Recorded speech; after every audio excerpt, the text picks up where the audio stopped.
नमस्कार भाइयों बहनों। आज का जो वीडियो ये भी एक किसी घटना के ऊपर है, सत्य घटना मान लीजिए इसे। तो इसमें कोई विशेष जानकारी नहीं, बस सत्य घटना है और थोड़ा विश्वास की बात है ये। तो ये जो घटना इस तरीके की कि जैसे कई बार आपने देखा होगा अच्छे भले लोग होते हैं, तो ये मतलब अपने काम धंधे से आके जैसे तो सो रहे थे, मतलब जैसे हल्का सर्दियों के मौसम में दिन में सो जाता आदमी, उस तरीके से सो रहे थे। तो अचानक सोते सोते इनको ऐसा लगा कि जैसे मतलब किसी ने इनकी मतलब सांस घोट दी, सांस को घोट दिया, मतलब सांस आनी बंद हो गई, जैसे कोई दवा लेता है इस तरीके से इनको कुछ क्षण के लिए महसूस। पर इनका दिमाग जो था अलर्ट था। तो अब ये सोचने लगे, सांस घुटी तो इनको उठने की बेचैनी हो रही थी कि उठूं किसी तरीके से, नहीं उठा था, ऐसा लगता है सब कि मतलब कहीं कुछ हो ना जाए गड़बड़, तो इस तरीके से। और हिल नहीं पा रहे थे मतलब बुरी तरीके से वो, पर उनका दिमाग जो था बिल्कुल चल रहा था। तो अचानक वो जिस देवी को मानते थे उनको याद करा उन्होंने, जिन जिन भगवान को, तो याद कर रहे थे उन्होंने याद करा कि मेरे को बचाओ ऐसे करके। तो इस तरीके से, पर वहाँ से कोई रिस्पॉन्स नहीं मिला, जहाँ वो याद करा उन्होंने तो कोई रिस्पॉन्स नहीं मिला। तो उनको ऐसा लगा कि जो भी और माता मानते तो उनसे बोला, तो उन्होंने बोला हाँ आती हूँ, ऐसे करके बोला। उन माता ने जो भी थी उन्होंने बोला कि हाँ आती हूँ। तो हो सकता कोई काम हो, पर वो आ नहीं पाई कुछ सेकंड, और उसकी सांस एक एक सेकंड को भारी हो रही थी मतलब।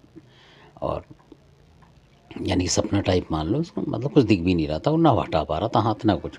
पता उसे सब था, जैसे ऊपर चादर ओढ़ रखी या कुछ उसने रजाई ओढ़ रखी थी सर्दी में, तो वो पता था कि रजाई कोई हटा दे मतलब मेरे मुंह से इस तरीके से, मतलब तो सांस ले लो, ऐसा भी उसे आभास था जिसने बताई थी ये घटना। तो जबकि वो वैष्णो देवी को मानता नहीं था। सवाल ये, उसने 1 रुपये का कभी भी प्रसाद नहीं चढ़ाया, ना कोई पूजा करी ना धूप बत्ती। तो अचानक उसके दिमाग में कुछ ऐसा है, उसने एकदम बोला कि हे माता वैष्णो देवी, मतलब मैं फंस गया हूँ, मतलब मेरे को कुछ रक्षा करो, मेरी बचाओ, ऐसा करके उसने कुछ शॉर्टकट में बोला, बहुत शॉर्टकट में जो बोल पाया वो, कि हे वैष्णो देवी मेरे को बचाओ। क्योंकि उसे लगा कि जो जिस माता को मानता है सालों साल, वो आ नहीं पा रही किसी वजह से, वो फंस गया। उसने कहा जिस माता का वो था विश्वास, वो तो आई नहीं, भाई कुछ बात हो गई होगी मान लो।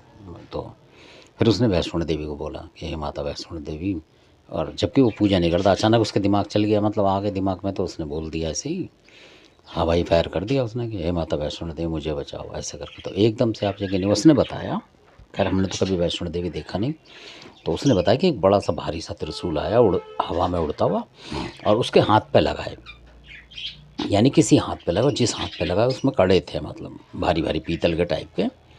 तो कोई ऐसी शक्ति हो जो उसे दबा रही हो मान लो, या कोई राक्षस टाइप की चीज़ हो जिसके कुंडल वुंडल हो, तो उस कुंडल में बाकायदा वो टकराया जो था त्रिशूल, उसको दिखा, मतलब त्रिशूल टकराता और आवाज़ आती हो, जैसे पीतल में कोई टकराता है त्रिशूल, इस तरीके का उसको आवाज़ हुआ, आवाज़ आई खन्न करके, और टकराता हुआ। उसके बाद ही वो एकदम उठ के बैठ गया, और एकदम वाइट सा त्रिशूल दिखा, जैसे चांदी का त्रिशूल होता है इस तरीके का, कोई बड़ा त्रिशूल था बहुत, मतलब 1-2 फुट उसकी चौड़ाई, मतलब मान लो बहुत बड़ा, यानी कि काफ़ी ऊंचा था वो त्रिशूल।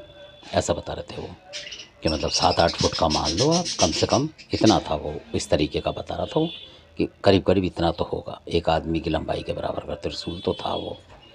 इस तरीके से उसको दिखाई दिया, उड़ता हुआ आया, उसके ऊपर से निकल गया वो टकराते हुए, मतलब उसके हाथ पे लगा, उसको उसको लगा जैसे उसके हाथ पे लगा, पर उसके असर नहीं हुआ हाथ पे, पर ऐसा हुआ उसके साथ जो कड़ा था उसमें लगा।